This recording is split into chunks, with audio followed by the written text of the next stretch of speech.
헌재의 탄핵 심판 선고일이 가까워지면서 탄핵 반대 세력의 행동이 한층 격렬해지고 있습니다. 3일절인 어제 탄핵 반대 세력의 태극기 집회에서는 대통령 측 김평우 변호사가 촛불 집회 참가자들은 대한민국 국민이 아니라는 막말을 쏟아내는가 하면 한 50대 남성 참가자는 손가락을 자해한 후 혈서를 들고 시위를 하다 병원에 이송되는 일도 있었습니다. 그리고 한 친박단체 대표는 최근 신변의 위협을 받고 있는 이정미 재판관의 주소를 공개하면서 직접 찾아가 보겠다는 협박성 발언도 서슴지 않았습니다. 날이 갈수록 과격한 양상을 보이고 있는 탄핵 반대 세력들, 무엇이 문제인지 지금부터 살펴보겠습니다. 3월 2일 목요일 정봉주 품격시대 두 번째 이슈 들어가겠습니다. 탄핵 열차가 마지막을 향해 달리자 탄핵 찬반 의견도 극명하게 엇갈리고 있습니다. 특히 태극기를 손에 든 탄핵 반대 세력들이 언행이 점점 격해지고 있고 우려의 목소리도 덩달아 커지고 있는데요. 이 문제와 관련해서 전문가 모시고 말씀 나눠보도록 하겠습니다. 김능구 폴리뉴스 대표님은 계속 자리하고 계시고요. 김남국 변호사 자리하셨습니다. 안녕하세요. 안녕하세요. 네. 남국은 남쪽 나라 남한을 뜻하는 건가요? 네, 남영남입니다. 아, 그래요? 예. 그럼 그 별명이 김남한 이렇게 불러도 되나요? 친구들은 이제 사우스 코리아라고. 네. 그럼 김북국은 없어요, 친구 중에? 북국은 없었습니다. 자, 최진봉 교수님 자리하셨습니다. 안녕하십니까. 예. 광화문 현장에 이번 3.1절 말고 예. 그 전주에 한번 나오셨었죠? 그랬죠, 토요일 날. 분위기가 좀 어땠어요? 분위기 너무 좋았습니다. 예. 이게 카메라만 있는 거하고 다르더라고요. 바로바로 반응이 오기 때문에 그럼요. 제가 뭐 열정적으로 얘기를 쏟아낼 수밖에 없는 상황이었습니다. 예. 옆에서 그런데 불 이제 질러주시고 저는 활활 타고 이런 상황이었죠. 그런데 이제 그분들만 보면 이제 그게 이른바 이제 또 팬덤에 빠져갖고 그렇죠. 정신 못 차리는 거죠. 그러니까요. 연예인인 것처럼 착각할 뻔했습니다. 예, 알겠습니다.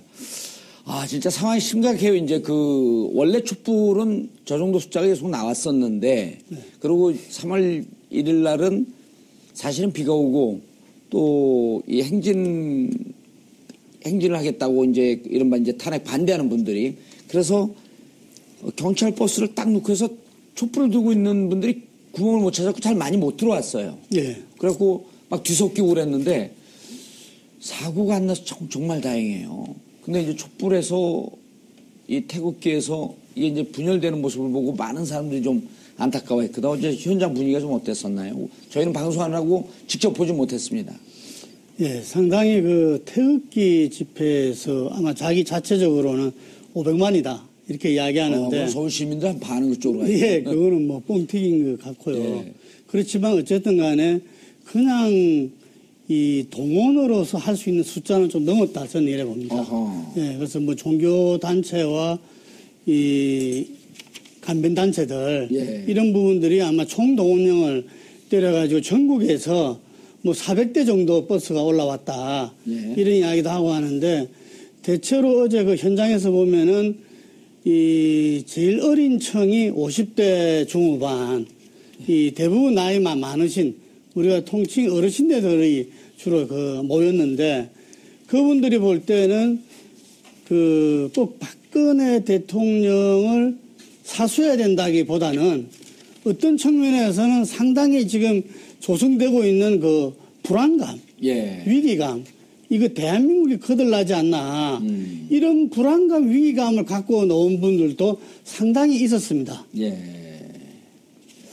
그런데 실질적으로 원인은요, 결국은 대통령이 최순실 게이트, 대통령 최순실의 국정농단이 원인인데, 이제는 곧 그분들 얘기를 듣다 보면 원인이 어디론가 사라지고, 촛불이 마치 모든 촛불 집회에 나온 분들이 모든 원인의 중심인 것처럼 이렇게 얘기하고 있잖아요. 그러니까 그게 이제 큰 틀에서 보면은 탄핵 불복 프레임을 갖다가 그렇다 볼 수 있는데 프레임. 그걸 맨 처음에 시동 건 사람이 박근혜 대통령입니다. 예. 예, 박근혜 대통령이 그 정규제 그 인터넷 TV랑 인터뷰를 하면서 지난번에 이 1, 2차 국민 담화 때와는 다르게 이건 참 자기가 억울하고 뭔가 오래된 기획이 있는 것 같아. 예. 자기가 엮였다. 이러면서 이 박근혜 최순실 게이트를 전면적으로 부정했죠. 예. 그러면서 이 부분을 그 박근혜 그 변호인단에 이어서 받고 친박 의원들이 또 부풀리고 친박 단체에서 또 이렇게 거기에 대해서 부풀리고 이러면서 전체적으로 마치 이것이 시나리오에서 뭐 지금 이야기하는 거 보면은 이 일부 언론가 예. 그리고 그 야당이 합세해가지고 만들었다. 예. 그리고 또 극단적으로 이야기하면은 이거는 종북 세력이 만든 작품이다. 이렇게들 지금 몰아가고 있습니다. 예. 방금 우리 김 대표님도 말씀하셨지만요, 김 변호사님. 예. 그 태극기. 어제는 정말 태극기가 자랑스러운 날이었었는데 좀 3.1절 아니에요? 예. 전 세계 역사의 중심에 있는 그 독립운동사인데. 근데 그분들도 태극기를 들고 있으니까 이제 이 촛불 쪽에서는 좀 구분하려고 또 이제 노란 리본을 다니까 또 이제 오늘 변희재 씨는 이런 얘기를 해요. 태극기에다가 노란 리본을 단 것은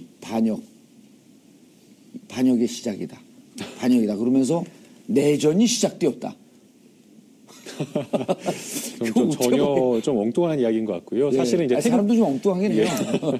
예, 사실은 태극기라고 하는 것이 우리 국민들에게 주는 어떤 자부심이라고 하는 것은 너무 오래된 것 같습니다. 뭐 예. 어제 뭐 3.1절 같은 경우에는 거의 90년 가까이 되었고 그렇죠. 역사 속에서 뭐 자부심도 느끼기도 했지만 뭐 또 가까운 뭐 월드컵이나 올림픽 같은 경우에는 그럼요. 또 상당히 뭔가 자랑스러운 그런 어떤 의미로도 쓰이지 않았습니까? 2002년 월드컵 때는 이 좀 이제 여성들이 자기를 TV에 좀 잡히게 하기 위해서 막 옷도 만들어 입고 그랬는데 그게 태극기 모독죄 걸린다고 막 얘기도 나오고 그랬었거든요. 네, 그럴 정도로 정말 뭐 세대 간의 뭐 차이가 없을 정도로 그냥 뭐 태극기를 굉장히 사랑했었는데 지금 이 태극기 집회에서 그 태극기를 마치 집회에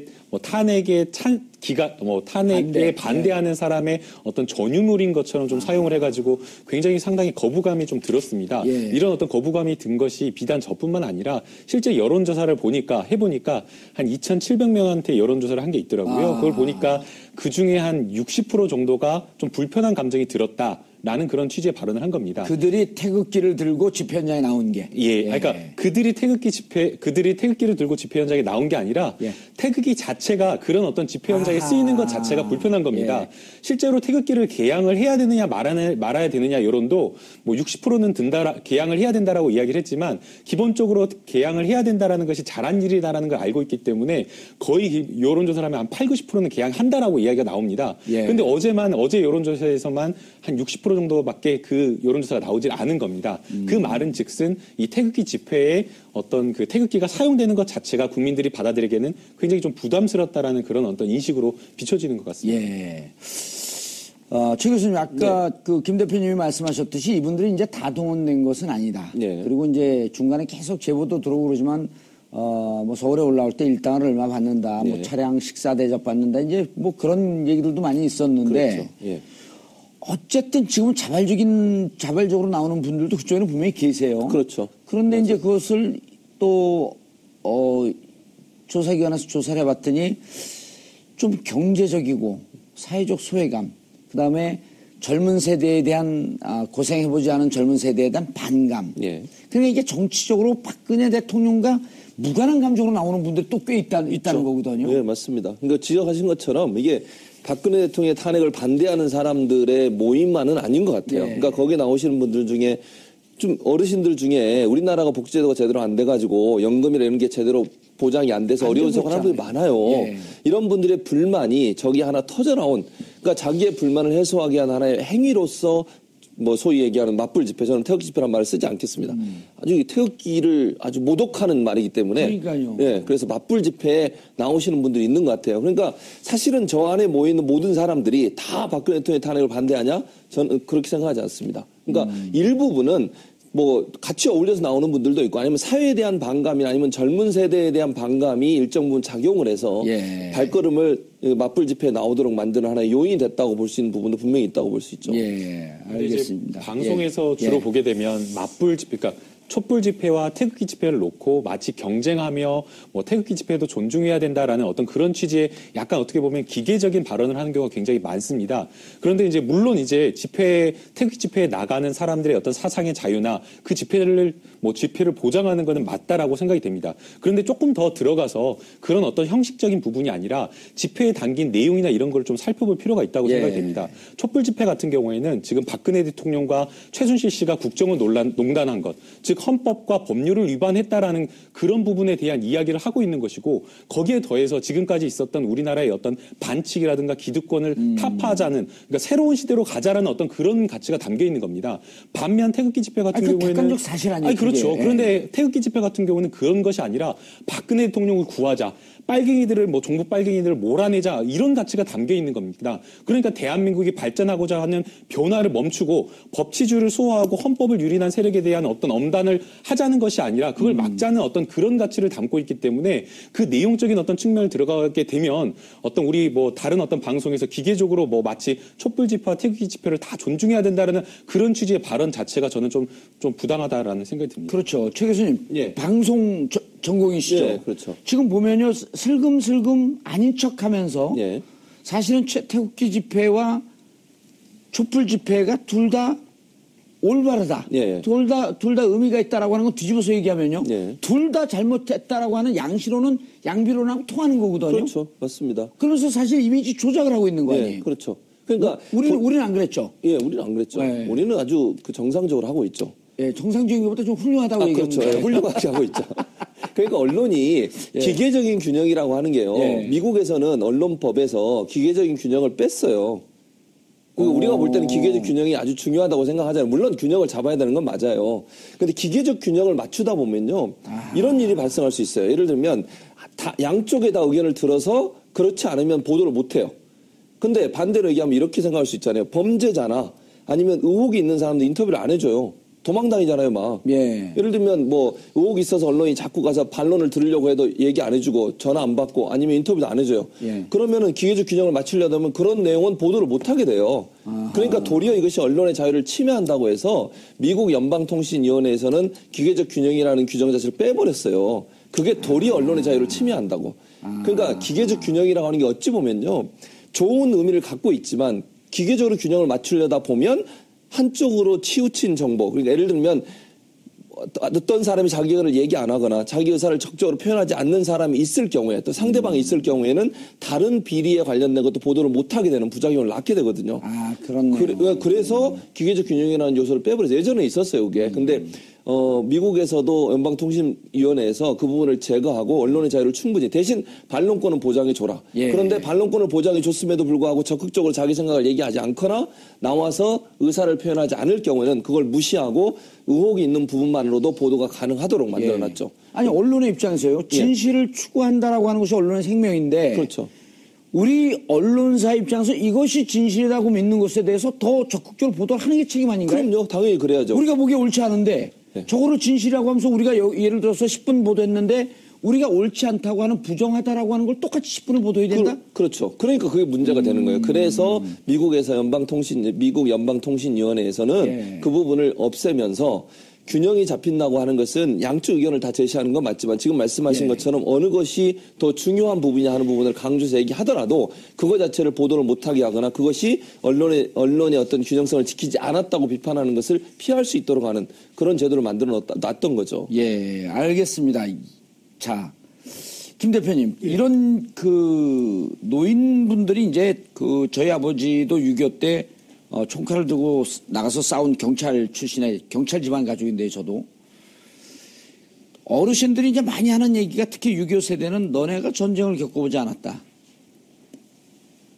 그리고 또 이제 80년 광주항쟁을 겪어본 분들은 또 젊은 세대들에게 야 너네가 80년 이 독재와 싸운 이 항쟁을 겪어보지 않았다. 이건 어찌 보면 똑같이 사실 할 필요가 없는 얘기거든요.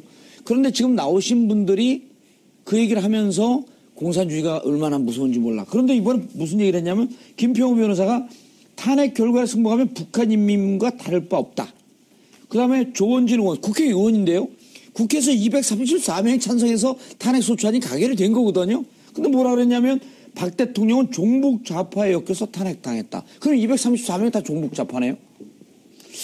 지금 아시다시피 임명진 이 자유한국당 비대위원장 같은 경우에는 이 비상을 갖다가 근무 체제를 이야기하면서 은행을 자제하라는 당부를 했습니다. 근데 제가 듣기로 태극기 집회에 있는 분들이 굉장히 이제 불만인 사람이 그 임명진 비대위원장이랍니다.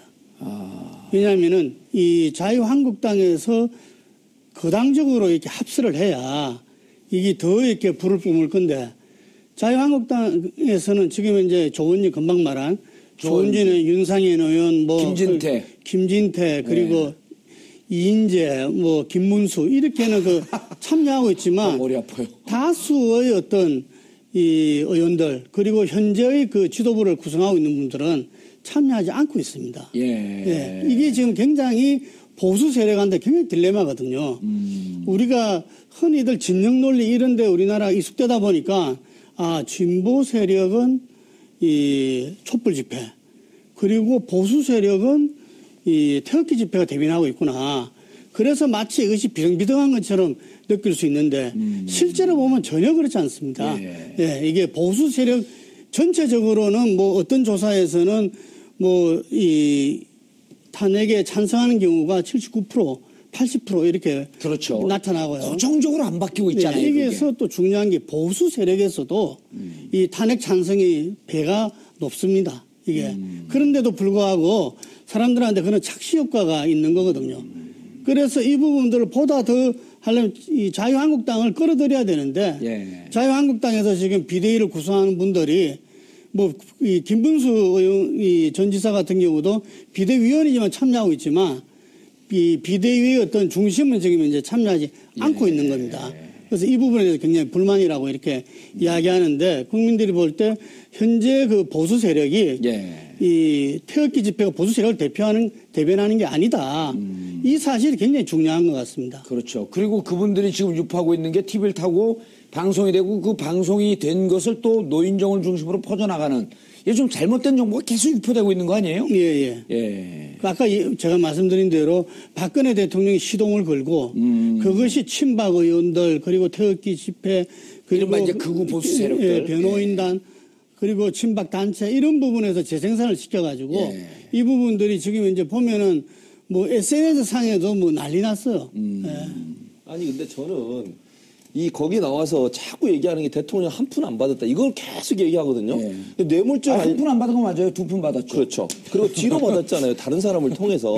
근데 이 뇌물죄 건 같은 경우 헌재 사실은 특검에서 자료가 넘어가질 않았어요. 그러니까 사실은 특검에서 자료가 안 넘어갔기 때문에 직권남용이라고 하는 부분이 사실은 헌재 심판에서 중요한 영향을 미치고 있는 요소인데 물론 뇌물죄도 다뤄지는 요소이긴 하지만 그런데 이 얘기는 전혀 안 해요. 직권남용에 대해서는 한마디도 안 하잖아요. 나와가지고 거기 맞불 집회 나와서 선동하는 사람들 얘기 들어보면요. 한 푼 안 받았다는 얘기밖에 안 해요. 지금 뇌물죄 고려 대상 아니잖아요. 그러니까요. 그러니까 말이 안 되는 거죠. 그러니까 헌재에서 중요하게 고려하고 있는 내용도 아닌 걸 가지고 자꾸 헌재 재판에 그게 중요한 요소로 작용한 것처럼 선동을 하면서 헌재에서 탄핵이 인용되면 그거 자체가 불법이라는 등 그걸 하는 사람이 나쁜 사람이라는 등 협박까지 하고 이런 식으로 하는 것이 과연 정치인으로서 법률가로서 해야 될 일인가. 제가 지신가 할 뻔하다가 일인가로 말을 바꿨습니다만 잘하셨어요. 그런 식으로 하면 안 된다는 거죠. 그런가요? 사실 근데 이제 어제 저는 그 그림으로만 봤는데 방송을 하다가 그림으로만 봤는데 야, 이 박정희 유경수 여사 만장 사진 그다음 박근혜 대통령 아니 박근혜 피의자가 됐죠. 그 만장 사진 이거 보면서 어디 무당들이 굿하는 줄 알았어요. 그 사진 보니까 아니 그걸 객관적으로 이렇게 보는 분들이 그렇죠. 우리 주위에 계신 아주머니들이 그거 보니까 섬뜩하더라는 거예요. 그러니까 그거는 결국은 박근혜 대통령을 살려내기 위해서 지금 돌아가신 두 분을 죽지 않았잖아요. 그렇죠. 정치적으로 정치적으로 살려내기 위해서 돌아가신 두 분을 또 끄집어내는 거죠. 그러니까 이미지 이게 제가 볼 때는요. 합리와 논리와 법치가 아니라 이미지로 하는 거예요. 정치적으로. 그러니까 그 선동이 그래서 저는 선전선동이라고 생각합니다. 거기 맞불 집회에 나와서 발언하시는 변호사든 정치인이든 선전선동을 하고 있는 상황이기 때문에 이거는 논리적이거나 법리주의가 통하지 않는 상황이라고 볼 수 있겠죠. 김 변호사님. 저는 이제 김평우 변호사 말씀 들어가시기 전에 도대체 그 변호사님들도 그렇고 김평우 서석구 이분들은 완전히 이제 팬덤에 빠졌고 한 50대 된 아주머니들하고 막 선글라스 끼고 사진 찍으려고 난리가 났어요. 거의 이분들은 신여명 인물이 아닌가라는 생각이 드는데요. 사실은 이분들이 하는 발언 자체가 굉장히 위험한 발언들입니다. 사실은 뭐 본인들도 뭐 개인이기 때문에 개인이 가지고 있는 어떤 정치적인 소신이나 이런 것들을 광장에서 말하고 싶은 욕구는 있을 것으로 생각이 됩니다. 그런데 이분들이 또 가지고 있는 다른 어떤 신분적인 지위는 박근혜 대통령의 변호인 아니겠습니까? 대리인이요. 대리인인 겁니다. 그런데 이분들이 이런 광장에 나와서 불복하겠다라고 이야기를 하면서 불복해야 된다라고 자꾸 선동하는 이런 발언은 본인의 어떤 소신이나 이런 발언이 아니라 박근혜 대통령이 이런 생각을 하고 있다라는 것을 그런 사람들에게 계속 전달하고 있는 겁니다. 사실은 이것 자체가 굉장히 무서운 건데요. 예. 사실은 어떻게 보면 어떤 그 광장에 나온 사람들의 감정이라고 하는 것이 계속 고양되지 않겠습니까? 그러면 어떤 순간에 물론 이제 다 합리적인 분들이라서 그러지는 않겠지만 어떤 순간에 영웅 심리를 가진 사람들이 한 번은 실수해서 뭔가 큰 일을 하거나 그럴 수가 있다는 겁니다. 실제로 어제 3일절이었는데 본인의 어떤 새끼손가락을 잘라가지고 혈서를 남겼다는 그런 분들도 있는데 자꾸만 그런 식으로 선동하는 것 자체가 굉장히 문제인 겁니다. 거기에 더해서 지금 이 시위 자체나 향후의 어떤 헌재 결정이나 이런 것과 관련해서 불복하겠다라고 이야기를 하면서 뭔가 선동이나 이런 이야기를 하는 건데 사실상 어떻게 보면 이런 것 자체가 내란 선동죄가 될 수가 있는 겁니다. 형법에도 이 내란 선동죄가 뭐 거창하게 규정되어 있는 것이 아니라 이렇게 되어 있습니다. 헌법에 의해서 설치된 국가기관을 강압에 의해서 전복 또는 그 권능 행사를 불가능하게 하는 것을 이야기를 하고 있는 겁니다. 또 특히나 이제 이 내란 선동죄라는 것 자체가 내란 선동하는 것을 상대방이 구체적으로 결의에 이르게 하거나 아니면 결심하게 할 필요는 없다라고 이야기를 하는 겁니다. 왜 그러냐면 이 내란 선동하는 것 자체가 매우 위험한 것이고 이게 실제 실형이 움직이는 것 자체로 문제가 되기 때문에 사전에 차단해야 된다는 게 우리 대법원의 판례입니다. 그러니까 이 사람들이 이 나와서 뭐 본인은 그냥 내가 생각을 그냥 그렇게 이야기했을 뿐이다. 실제 그 사람들이 했는지 안 했는지 모른다라는 그게 중요한 게 아니라 광장에 나와서 그 사람들의 감정이나 이런 것들을 부추기는 것 자체가 매우 위험하다라는 겁니다. 예. 어제 신문, 이거 저는 이 신문을 보면 어제 3.1절에, 나오라고 이 신문 광고를 내고요. 그 다음에 3월 4일 날, 지금 즉시 변론을 제기하라. 이미 이게 헌재에서 다 결론이 난 내용이거든요.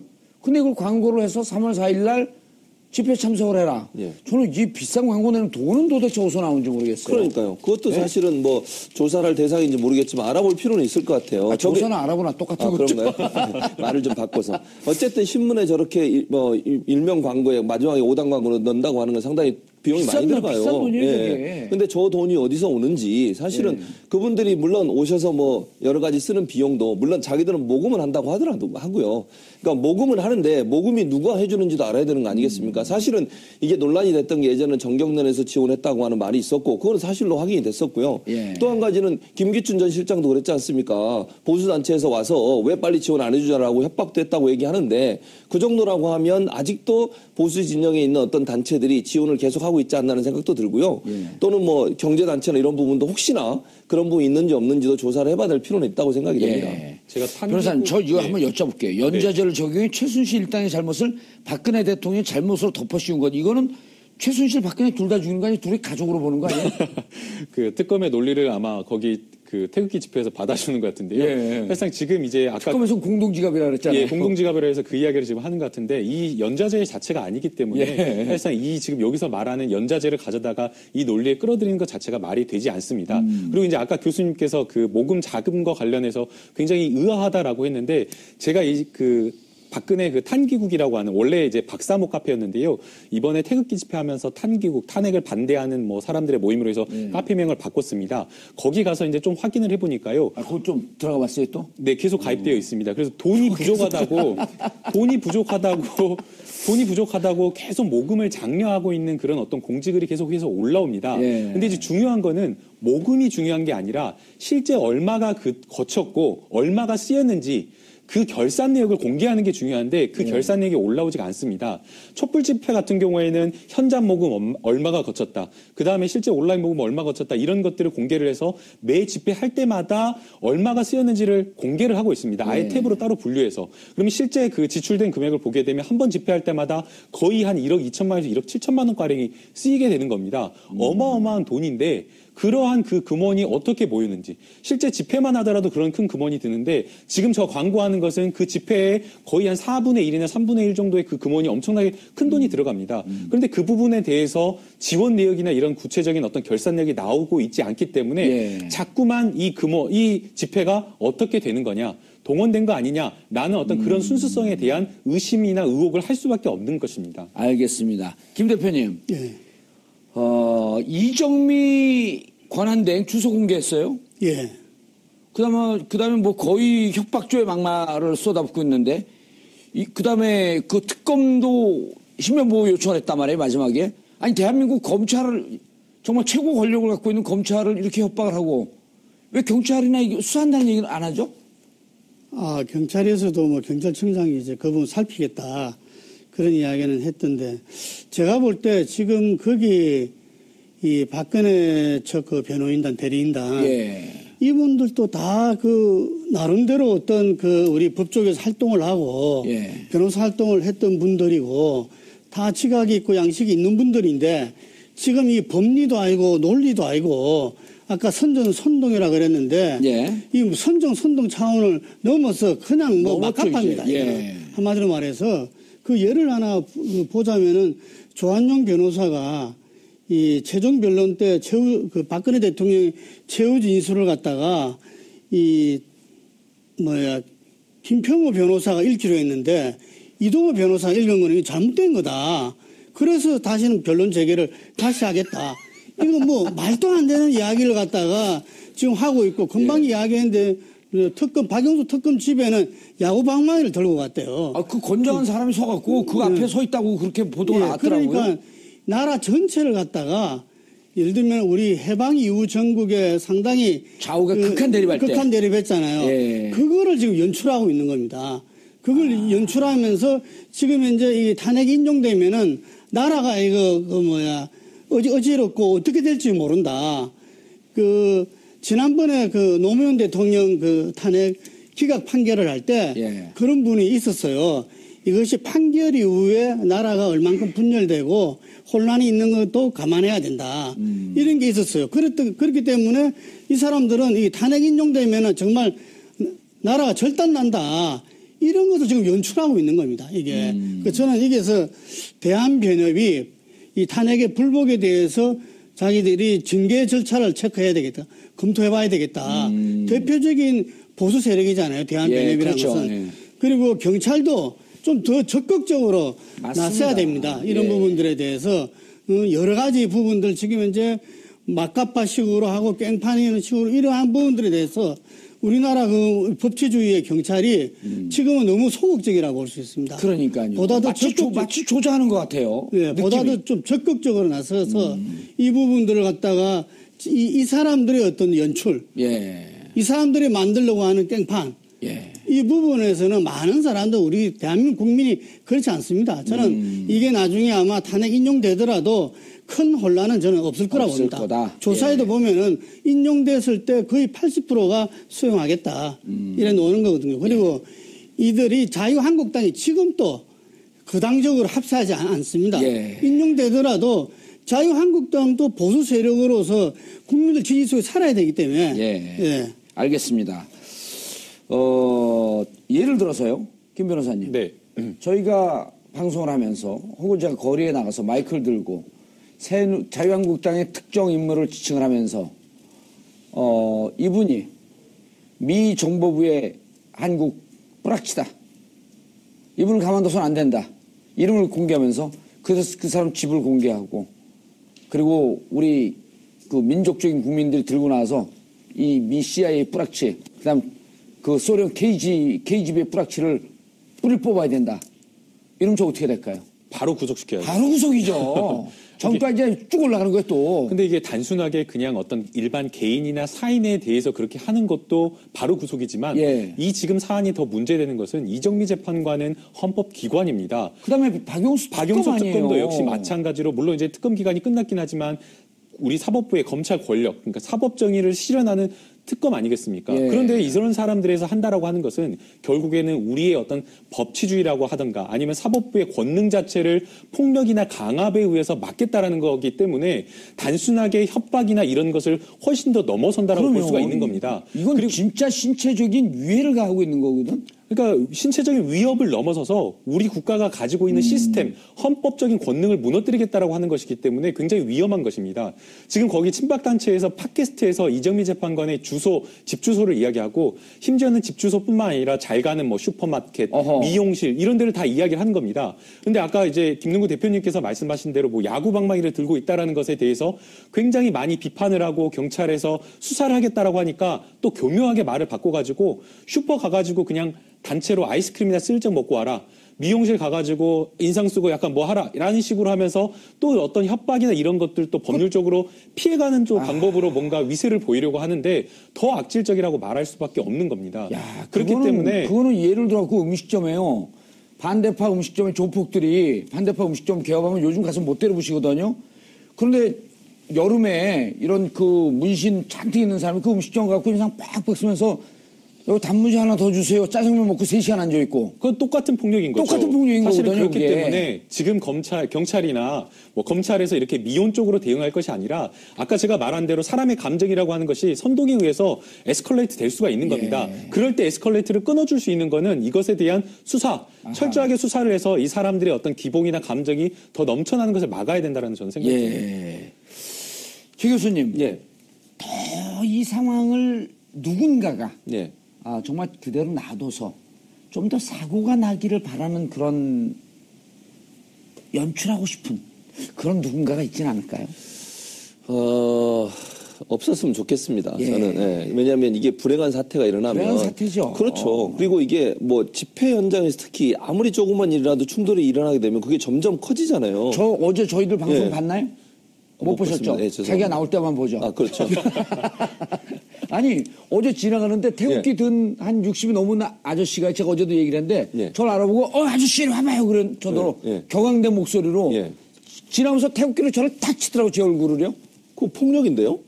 제가 안 맞았죠. 싹 피했죠. 그렇죠. 잘하셨습니다. 제가 또 무술이니까 싹 그러니까, 피했죠. 그러니까 그런 식으로 예를 들면 어찌 보면 그런 분위기를 조장하는 것도 어제 보셨지만 어제 제가 거기 탄기국에서 일부러 화면과 스피커를 촛불 집회하는 쪽으로 틀어놨잖아요. 그러니까 이쪽 또 촛불 집회에서는 부부젤라로 또 그렇게 했었죠. 그러니까 결국은 그런 분위기를 자꾸 조성하는 거잖아요. 약 올리고 뭔가 폭력적 행위를 유도하려고 하고 이런 모습을 보여주는 건데 자기들의 의견을 주장하는 건 좋지만 그게 상대방의 폭력을 유발시키려고 하는 의도적으로 그런 걸 이끌어내려고 하는 것 자체가 참 사고가 치열하죠. 나게 하려고 하고. 그렇죠. 그러면 변질이 되잖아요. 촛불 집회 지금까지 오랫동안 평화적으로 잘 해왔는데 거기에 뭔가 흠집을 내는 의도를 갖고 한다고도 볼 수 있겠죠. 경찰청장이 이 정도면은 정말 저는 한번 의도가 의심될 정도로 지금 적극적으로 안 나서고 있는 거거든요. 어제 같은 경우는 이제 어제는 정말 사고 나면 큰 사고 날 뻔하니까 경찰 차벽을 쳤는데 저는 그 이전에 왜 청와대까지의 행진을 만약 했으면 더 외곽으로 돌아가는 길을 이렇게 잡아줘야지 마치 부딪히는 상황에 경찰은 할 일 다 했다. 이렇게 쇼만한 것처럼 보이거든요. 어제도 일촉즉발의 상황이 많이 있었어요. 말씀하신 대로 가장 위험한 순간이 그 시간, 그러니까 겹치는 시간, 그 태극기 집회가 집회를 끝내고 핵지를 끝내고 나가는 시간과 촛불 집회가 촛불 집회를 시작하는 시간이 굉장히 위험한 시간이었습니다. 그렇죠. 특히나 뭐 행진 방향이라든가 이런 부분은 물론 그 촛불 집회가 태극기 집회가 하는 그 행진 방향에서 행진을 하지 않지만 촛불 집회에 참여하는 사람들은 태극기 집회의 그 행진 방향을 통해서 올 수밖에 없기 때문에 그렇죠. 사실상 굉장히 위험한 상황이었기 때문에 경찰에서의 대응이나 이런 것들이 훨씬 더 보다 적극적이고 아예 원천적으로 태극기 집회와 촛불 집회의 어떤 동선이나 이런 것들을 분리하는 정도의 적극적인 노력을 했어야 되는데 맞아요. 그런 부분이 없었기 때문에 사실상 조금 어떻게 보면 보이는 어떤 예견되는 그런 위험이나 이런 것들을 조금 방관한 것이 아니냐라는 어떤 그런 비판을 좀 받게 되는 것 같습니다. 예, 알겠습니다. 우리 최 교수님은 이제 뭐 특별한 인용이 돼도 뭐 특별한 문제는 좀 없을 거다. 그런데 지금 많은 분들이 이제 우려의 수준이 이제 도를 넘었어요. 정부에서 좀 나서야 되는데 이럴 때 황교안 권한대행은 대통령 노름 그만하고 담화도 좀 발표하고 그래서 이 국민들을 좀 자제도 좀 시키고 폭력적으로 가는 지금 이제 촛불은 보면 뭐 저희가 어느 쪽으로 마음이 가서 그런 게 아니라 촛불은 보면은 지금 18차 하는 동안 폭력이 없었거든요. 근데 지금 이제 태극기를 들고 하는 탄핵 반대하는 분들은 아주 자주 이렇게 좀 폭력적인 행동이 좀 보이고 그러는데 정부가 좀 그런 부분에 경찰뿐만 아니라 좀 적극적으로 나서야 되는 거 아닌가요? 그게 대통령 권한 대행으로서 예. 황 총리가 반드시 해야 될 직무입니다. 직무. 그렇죠. 저는 오히려 직무 유기하고 있다. 예. 지금 현재 지금 이 금방 말씀드린 대로 태극기 집회에서는 그 어떤 사고라 할까 그 어떤 부분을 갖다가 벌어질 수 있도록 연출하는 느낌이 많이 든다는 거죠. 예. 그럼 그것을 갖다 국민들이 보면서 불안해하고 있어요. 실제로. 예, 불안해하고 있어요. 그러면 그것을 갖다가 대통령 권한 대행이 그 부분들에 대해서 선을 갖다 분명히 꺼주고 그리고 헌재에서 탄핵 결정 이후에도 이것이야말로 우리 헌법의 법치주의에서 기본이잖아요. 승복하는 거는.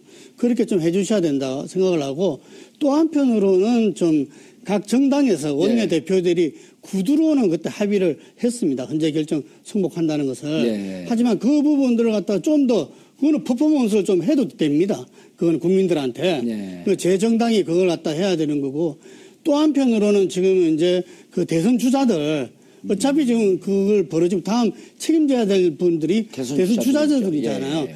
대선 주자들도 개인적으로는 다 승복한다고 그래요. 그럼 자기들이 대선 주자들이 지금 해야 될 일은 그걸 국민들한테 보여주는 겁니다. 예, 국회에서 예를 들면 제 정당 대표와 그리고 대선 주자들이 함께 예. 우리 이 탄핵 결정 이유를 갖다가 염려하면서 수용하자. 예, 이런 부분들이 꼭 필요한 시점이라고 봅니다. 예, 알겠습니다. 3.1절 98주년 우리 민족의 가장 자랑스러운 역사이며 전 세계 독립운동사의 기념비적인 기록입니다. 당시 3.1 독립운동은 전 세계 식민지 민족의 가슴을 불태웠으며 아시아 전역으로 독립운동을 확산시키는 계기가 되었습니다. 그런데 이런 자랑스러운 역사의 현장에서 우리 국민은 둘로 나뉘었습니다. 탄핵 찬성과 반대로. 다행히 어제 충돌이나 불미스러운 일은 일어나지 않았지만 어제 하루만큼은 우리 선조들께 얼굴을 들 수 없는 그런 하루였습니다. 이 원인을 제공한 세력들에게 원망의 말을 쏟아내고 싶지만 그래봐야 또다시 끝없는 갈등만 되풀이될 뿐입니다. 이 갈등의 현장에 얼굴을 내밀고 분열을 부추기는 정치인들 한마디 드리겠습니다. 자격 없습니다. 갈등을 조정하고 화합을 이루는데 앞장서야 하는 것이 정치 지도자의 제1의 덕목입니다. 그런데 갈등을 더욱 부추기고 이 대립과 분열의 커튼 뒤에서 미소 짓고 있는 한심한 지도자들. 오늘은 이 부끄러운 현실이 결국은 부메랑이 되어 돌아갈 것입니다. 역사는 그렇게 준엄한 교훈으로 우리에게 다가왔었음을 잊지 말아주시길 바라겠습니다. 3월 2일 목요일 정봉주의 품격시대 마치겠습니다. 감사합니다.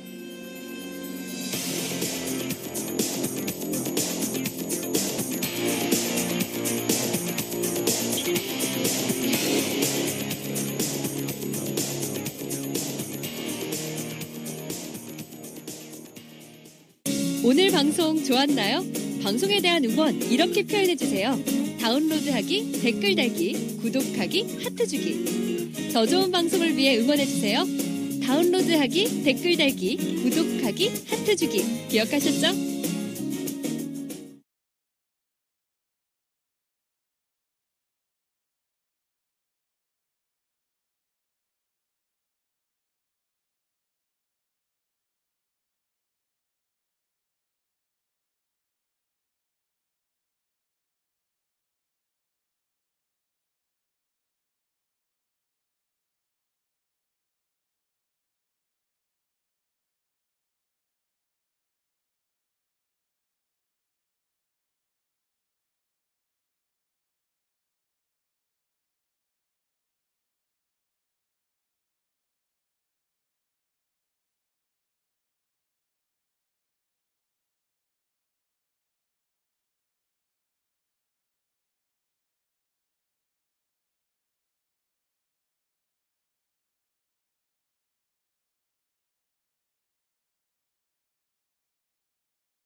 헌재 탄핵 심판 선고일이 가까워지면서 탄핵 반대 세력의 행동이 한층 격렬해지고 있습니다.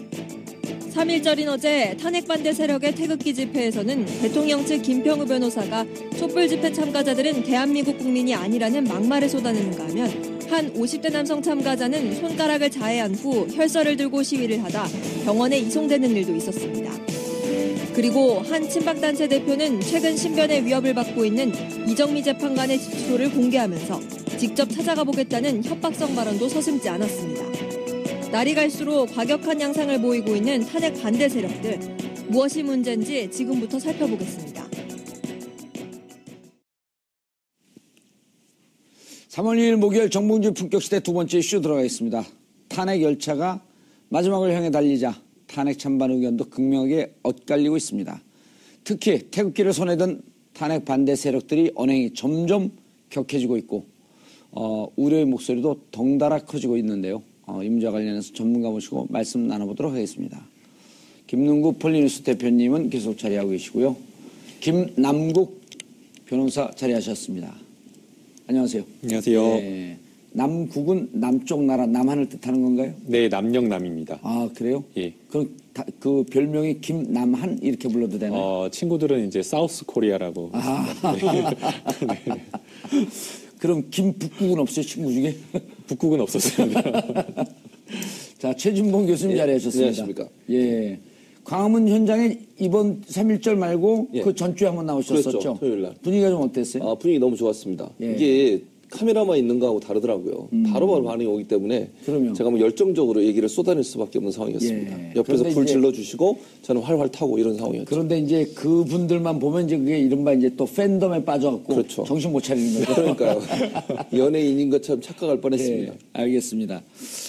진짜 상황이 심각해요. 이제 원래 촛불은 저 정도 숫자가 계속 나왔었는데, 그리고 3월 1일 날은 사실은 비가 오고, 또 이 행진을 하겠다고 이제 이른바 이제 탄핵 반대하는 분들이, 그래서 경찰 버스를 딱 놓고 해서 촛불을 들고 있는 분들이 구멍을 못 찾았고 잘 많이 못 들어왔어요. 예. 그래갖고 막 뒤섞이고 그랬는데, 사고가 안 나서 정말 다행이에요. 근데 이제 촛불에서 이 태극기에서 이게 이제 분열되는 모습을 보고 많은 사람들이 좀 안타까워했거든요. 어제 현장 분위기가 좀 어땠었나요? 저희는 방송하느라고 직접 보지 못했어요.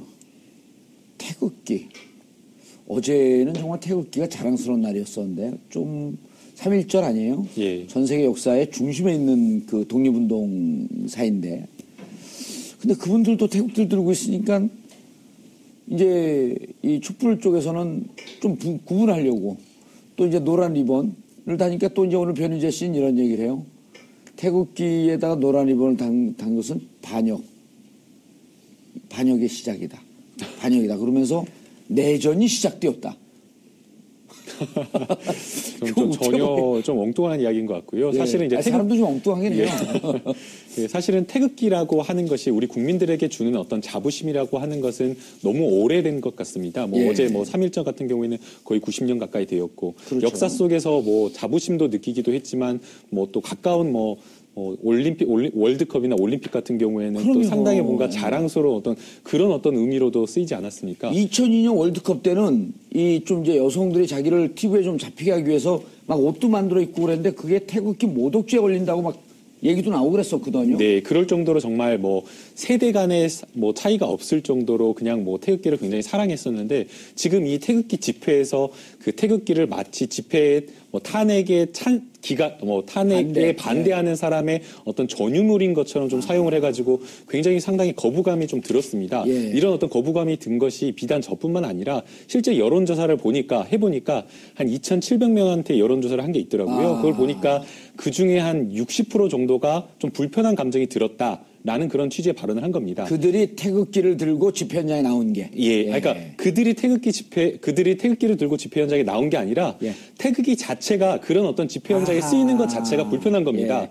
실제로 태극기를 개양을 해야 되느냐 말아야 되느냐 여론도 60%는 개양을 해야 된다라고 이야기를 했지만 기본적으로 개양을 해야 된다라는 것이 잘한 일이다라는 걸 알고 있기 때문에 거의 여론조사를 하면 한 80, 90%는 개양한다라고 이야기가 나옵니다. 예. 그런데 어제 여론조사에서만 한 60% 정도밖에 그 여론조사가 나오질 않은 겁니다. 그 말은 즉슨 이 태극기 집회에 어떤 그 태극기가 사용되는 것 자체가 국민들이 받아들이기에는 굉장히 좀 부담스럽다라는 그런 어떤 인식으로 비춰지는 것 같습니다. 예. 최 교수님, 아까 그 김 대표님이 말씀하셨듯이 이분들이 이제 다 동원된 것은 아니다. 네. 그리고 이제 중간에 계속 제보도 들어오고 그러지만, 뭐 서울에 올라올 때 일당을 얼마 받는다, 뭐 네. 차량 식사 대접 받는다, 이제 뭐 그런 얘기들도 많이 있었는데, 그렇죠. 예. 어쨌든 지금 자발적으로 나오는 분들도 그쪽에는 분명히 있습니다. 예, 상당히 그 태극기 집회에서 아마 자기 자체적으로는 500만이다. 이렇게 이야기하는데. 뭐 서울 시민들 한 반은 그쪽으로 가요. 예, 그거는 뭐 뻥튀기인 것 같고요. 예. 그렇지만 어쨌든 간에 그냥 이 동원으로서 할 수 있는 숫자는 좀 넘었다. 저는 이래 봅니다. 어허. 예, 그래서 뭐 종교단체와 이 간변단체들 예. 이런 부분들이 아마 총동원령을 때려가지고 전국에서 뭐 400대 정도 버스가 올라왔다. 예. 이런 이야기도 하고 하는데 대체로 어제 그 현장에서 보면은 이 제일 어린 층이 50대 중후반, 이 대부분 나이만 많으신 우리가 통칭 어르신들이 주로 그 모였는데 그분들이 볼 때는 그 꼭 박근혜 대통령을 사수해야 된다기보다는 어떤 측면에서는 상당히 지금 조성되고 있는 그 불안감, 예. 위기감, 이거 대한민국이 거들나지 않나 이런 불안감, 위기감을 갖고 나온 분들도 상당히 있었습니다. 예. 그런데 그 실질적으로 원인은요, 결국은 대통령이 최순실 게이트, 대통령 최순실의 국정농단이 원인인데, 이제는 곧 그분들 얘기를 듣다 보면 원인이 어디론가 사라지고, 촛불이 마치 모든 촛불 집회에 나온 분들이 모든 원인의 중심인 것처럼 이렇게 얘기하고 있잖아요. 그러니까 그게 이제 큰 틀에서 보면은 탄핵 불복 프레임을 갖다가 그렇다 볼 수 불복 있는데 프레임. 그걸 맨 처음에 시동 건 사람이 박근혜 대통령입니다. 예. 예, 박근혜 대통령이 그 정규제 그 인터넷 TV랑 인터뷰를 하면서 지난번에 그 이 1, 2차 국민 담화 때와는 다르게 이건 참 자기가 억울하고 뭔가 오래된 기획이 있는 것 같아. 예. 자기가 엮였다.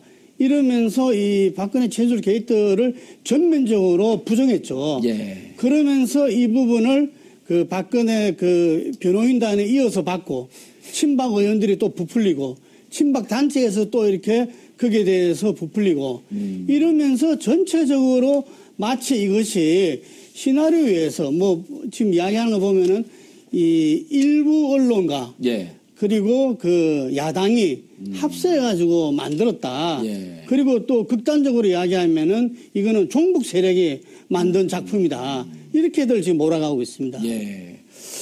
방금 우리 김 대표님도 말씀하셨지만요, 김 변호사님. 예. 그가 의미가 있다라고 하는 건 뒤집어서 얘기하면요. 예. 둘 다 잘못했다라고 하는 양시로는 양비론하고 통하는 거거든요. 그렇죠. 맞습니다. 그러면서 사실 이미지 조작을 하고 있는 거 예, 아니에요. 그렇죠. 그러니까 우리는 안 그랬죠. 예, 우리는 안 그랬죠. 네. 우리는 아주 그 정상적으로 하고 있죠. 예, 정상적인 것보다 좀 훌륭하다고 얘기합니다. 그렇죠. 예, 훌륭하게 하고 있죠. 그러니까 언론이 기계적인 균형이라고 하는 게요. 예. 미국에서는 언론법에서 기계적인 균형을 뺐어요. 우리가 볼 때는 기계적 균형이 아주 중요하다고 생각하잖아요. 물론 균형을 잡아야 되는 건 맞아요. 근데 기계적 균형을 맞추다 보면요. 이런 일이 발생할 수 있어요. 예를 들면 양쪽에 다 의견을 들어서 그렇지 않으면 보도를 못 해요. 근데 반대로 얘기하면 이렇게 생각할 수 있잖아요. 범죄자나 아니면 의혹이 있는 사람도 인터뷰를 안 해줘요. 도망다니잖아요, 막. 예. 예를 들면 뭐 의혹이 있어서 언론이 자꾸 가서 반론을 들으려고 해도 얘기 안 해주고 전화 안 받고 아니면 인터뷰도 안 해줘요. 예. 그러면은 기계적 균형을 맞추려다 보면 그런 내용은 보도를 못 하게 돼요. 그러니까 도리어 이것이 언론의 자유를 침해한다고 해서 미국 연방통신위원회에서는 기계적 균형이라는 규정 자체를 빼버렸어요. 그게 도리어 언론의 자유를 침해한다고. 그러니까 기계적 균형이라고 하는 게 어찌 보면요. 좋은 의미를 갖고 있지만 기계적으로 균형을 맞추려다 보면 한쪽으로 치우친 정보. 그러니까 예를 들면 어떤 사람이 자기 의사를 얘기 안 하거나 자기 의사를 적극적으로 표현하지 않는 사람이 있을 경우에 또 상대방이 있을 경우에는 다른 비리에 관련된 것도 보도를 못하게 되는 부작용을 낳게 되거든요. 아, 그렇네요. 그래서 기계적 균형이라는 요소를 빼버려서 예전에 있었어요, 그게. 근데 미국에서도 연방통신위원회에서 그 부분을 제거하고 언론의 자유를 충분히 대신 반론권은 보장해 줘라. 예. 그런데 반론권을 보장해 줬음에도 불구하고 적극적으로 자기 생각을 얘기하지 않거나 나와서 의사를 표현하지 않을 경우에는 그걸 무시하고 의혹이 있는 부분만으로도 보도가 가능하도록 만들어놨죠. 아니 언론의 입장에서요. 진실을 추구한다라고 하는 것이 언론의 생명인데 그렇죠. 우리 언론사 입장에서 이것이 진실이라고 믿는 것에 대해서 더 적극적으로 보도를 하는 게 책임 아닌가요? 그럼요. 당연히 그래야죠. 우리가 보기에 옳지 않은데 저거를 진실이라고 하면서 우리가 예를 들어서 10분 보도했는데 우리가 옳지 않다고 하는 부정하다라고 하는 걸 똑같이 10분을 보도해야 된다? 그렇죠. 그러니까 그게 문제가 되는 거예요. 그래서 미국 연방통신위원회에서는 그 부분을 없애면서 균형이 잡힌다고 하는 것은 양쪽 의견을 다 제시하는 건 맞지만 지금 말씀하신 것처럼 어느 것이 더 중요한 부분이냐 하는 부분을 강조해서 얘기하더라도 그거 자체를 보도를 못하게 하거나 그것이 언론의 어떤 균형성을 지키지 않았다고 비판하는 것을 피할 수 있도록 하는 그런 제도를 만들어 놨던 거죠. 예, 알겠습니다. 자, 김 대표님, 이런 그 노인분들이 이제 그 저희 아버지도 6.25 때 총칼을 들고 나가서 싸운 경찰 출신의 경찰 집안 가족인데 저도 계세요. 그렇죠. 그런데 이제 그것을 또 조사기관에서 조사를 해봤더니 좀 경제적이고 사회적 소외감, 그다음에 젊은 세대에 대한 고생해보지 않은 젊은 세대에 대한 반감. 예. 그러니까 이게 정치적으로 박근혜 대통령과 무관한 감정으로 나오는 분들이 또 꽤 있다는 거거든요. 네, 맞습니다. 그러니까 지적하신 것처럼 이게 박근혜 대통령의 탄핵을 반대하는 사람들의 모임만은 아닌 것 같아요. 그러니까 거기에 나오시는 분들 중에 좀 어르신들 중에 우리나라가 복지제도가 제대로 안 돼가지고 연금이나 이런 게 제대로 보장이 안 돼서 어려운 생활하는 분들이 많아요. 이런 분들의 불만이 저기 하나 터져나온 그러니까 자기의 불만을 해소하기 위한 하나의 행위로서 뭐 소위 얘기하는 맞불 집회, 저는 태극기 집회란 말을 쓰지 않겠습니다. 아주 태극기를 아주 모독하는 말이기 때문에. 그러니까요. 예, 그래서 맞불 집회에 나오시는 분들이 있는 것 같아요. 그러니까 사실은 저 안에 모이는 모든 사람들이 다 박근혜 대통령의 탄핵을 반대하냐? 저는 그렇게 생각하지 않습니다. 그러니까 일부분은 뭐 같이 어울려서 나오는 분들도 있고 아니면 사회에 대한 반감이나 아니면 젊은 세대에 대한 반감이 일정 부분 작용을 해서 발걸음을 맞불 집회에 나오도록 만드는 하나의 요인이 됐다고 볼 수 있는 부분도 분명히 있다고 볼 수 있죠. 예, 알겠습니다. 방송에서 주로 보게 되면 맞불 집회, 그러니까 촛불 집회와 태극기 집회를 놓고 마치 경쟁하며 뭐 태극기 집회도 존중해야 된다라는 어떤 그런 취지의 약간 어떻게 보면 기계적인 발언을 하는 경우가 굉장히 많습니다. 그런데 이제 물론 이제 태극기 집회에 나가는 사람들의 어떤 사상의 자유나 그 집회를 보장하는 것은 맞다라고 생각이 됩니다. 그런데 조금 더 들어가서 그런 어떤 형식적인 부분이 아니라 집회에 담긴 내용이나 이런 걸 좀 살펴볼 필요가 있다고 생각이 됩니다. 촛불 집회 같은 경우에는 지금 박근혜 대통령과 최순실 씨가 국정을 농단한 것, 즉 헌법과 법률을 위반했다라는 그런 부분에 대한 이야기를 하고 있는 것이고 거기에 더해서 지금까지 있었던 우리나라의 어떤 반칙이라든가 기득권을 타파하자는 그러니까 새로운 시대로 가자라는 어떤 그런 가치가 담겨 있는 겁니다. 반면 태극기 집회 같은 경우에는 객관적 사실 아니에요. 그렇죠. 그런데 태극기 집회 같은 경우는 그런 것이 아니라 박근혜 대통령을 구하자. 빨갱이들을 종북 빨갱이들을 몰아내자 이런 가치가 담겨 있는 겁니다. 그러니까 대한민국이 발전하고자 하는 변화를 멈추고 법치주의를 수호하고 헌법을 유린한 세력에 대한 어떤 엄단을 하자는 것이 아니라 그걸 막자는 어떤 그런 가치를 담고 있기 때문에 그 내용적인 어떤 측면을 들어가게 되면 어떤 우리 다른 어떤 방송에서 기계적으로 마치 촛불 집회와 태극기 집회를 다 존중해야 된다는 그런 취지의 발언 자체가 저는 좀 부당하다라는 생각이 듭니다. 그렇죠. 최 교수님, 방송 전공이시죠? 예, 그렇죠. 지금 보면요, 슬금슬금 아닌 척하면서 사실은 태극기 집회와 촛불 집회가 둘 다 올바르다. 둘 다